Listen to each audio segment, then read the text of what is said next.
നമ്മൾ സംസാരിക്കുന്ന ഒരു ടോപ്പിക് എന്ന് വെച്ചാൽ ഇക്കിഗായ് എന്ന് പറഞ്ഞൊരു ടോപ്പിക്കിനെ കുറിച്ചാണ്. അപ്പോൾ ഇക്കിഗായ് എന്താണെന്ന് വെച്ച് കഴിഞ്ഞാൽ ഒരു ജാപ്പനീസ് കൺസെപ്റ്റാണ് ഇക്കിഗായ് എന്ന് പറഞ്ഞാൽ. അതായത് നമ്മുടെ ലൈഫിൻ്റെ പർപ്പസ് കണ്ടെത്താനായിട്ട് നമ്മളെ സഹായിക്കുന്നതാണ്. അപ്പോൾ ഈ ഇക്കിഗായ് നമ്മൾ എങ്ങനെയാണ് കണ്ടെത്താൻ സാധിക്കുന്നതെന്ന് വെച്ചാൽ ഇതിൻ്റെ ഒരു 4 സ്റ്റെപ്സാണ് നമ്മൾ ഫോളോ ചെയ്യേണ്ടത്.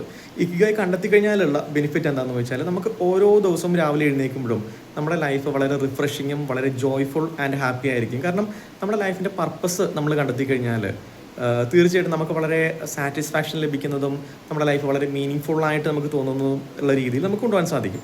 അപ്പോൾ ഇത് കണ്ടെത്താൻ നമ്മൾ ചെയ്യേണ്ടതെന്ന് വെച്ചാൽ നമ്മൾ അതിനൊരു ബുക്ക് എടുക്കുക അല്ലെങ്കിൽ ഒരു പേപ്പർ എടുക്കുക. അതിൽ ഒരു 4 സ്റ്റെപ്സാണ് നമ്മൾ ഇനി ചെയ്യേണ്ടത്.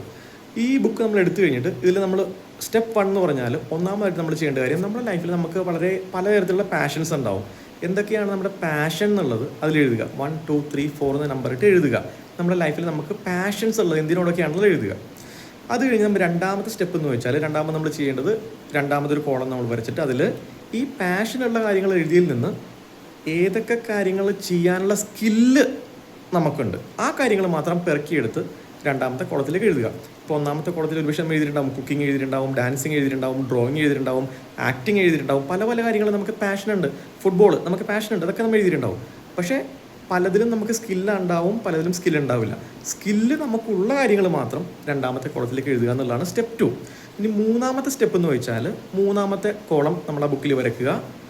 ഇന്ന് നമുക്ക് എന്തൊക്കെ കാര്യത്തോട് പാഷൻ ഉണ്ടെന്ന് നമ്മൾ ഒന്നാമത്തെ കോളത്തിൽ എഴുതി. രണ്ടാമത്തെ സ്റ്റെപ്പിൽ ഇതിൽ ഏതൊക്കെ കാര്യങ്ങളിൽ നമുക്ക് സ്കില്ലുണ്ടെന്ന് എഴുതി. ഇനി മൂന്നാമത്തെ സ്റ്റെപ്പിൽ നമ്മൾ എഴുതേണ്ടത് ഈ സ്കില്ലുള്ള കാര്യങ്ങൾ, അതായത് പാഷനും ഉണ്ട് സ്കില്ലുള്ള കാര്യങ്ങളിൽ ഇന്ന് ലോകത്തിൽ ഡിമാൻഡുള്ള കാര്യങ്ങൾ എന്തൊക്കെയാണ്. അപ്പോൾ ഈ ലിസ്റ്റിൽ നിന്ന്, അതായത് രണ്ടാമത്തെ ലിസ്റ്റിൽ നിന്ന് ചില കാര്യങ്ങൾക്ക് ലോകത്തിൽ ഭയങ്കര ഡിമാൻഡ് ഉണ്ടാവും, ചില കാര്യങ്ങൾക്ക് ഒട്ടും ഡിമാൻഡ് ഉണ്ടാവില്ല. അപ്പോൾ ഡിമാൻഡുള്ള കാര്യങ്ങൾ മാത്രം നമ്മൾ മൂന്നാമത്തെ കോളത്തിൽ എഴുതുക എന്നുള്ളതാണ് സ്റ്റെപ്പ് 3 എന്ന് പറഞ്ഞാൽ. ഇനി സ്റ്റെപ്പ് 4 എന്ന് പറഞ്ഞാൽ നമ്മൾ 1 2 3 എന്ന രീതിയിൽ നമ്മൾ സോർട്ട് ചെയ്ത് കുറച്ച് ആ ഒരു ലിസ്റ്റ് കുറഞ്ഞ ലിസ്റ്റാണ് വന്നേക്കുന്നത്.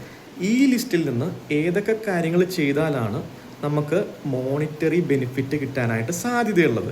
അതായത് ഈ ഒരു കാര്യത്തിന് നമുക്ക് പാഷനുണ്ട് ഒന്നാമത്തെ കോളത്തിൽ, രണ്ടാമത്തെ കോളം വന്നപ്പോഴേക്കും ഇതിൽ നമുക്ക് പാഷനും സ്കില്ലും ഉണ്ട്, മൂന്നാമത്തെ കോളം വന്നപ്പോഴേക്കും ഇതിൽ നമുക്ക് പാഷനും സ്കില്ലും ഇത് ലോകത്തിൽ ഭയങ്കര ഡിമാൻഡും ഉണ്ട്, നാലാമത്തെ കോളത്തിൽ ഈ ഒരു കാര്യം നമ്മൾ ലോകത്തിലേക്ക് കൊടുത്തു കഴിഞ്ഞാൽ നമുക്ക് വളരെയധികം മോണിറ്ററി ബെനിഫിറ്റ് കിട്ടുന്നൊരു കാര്യമാണ്.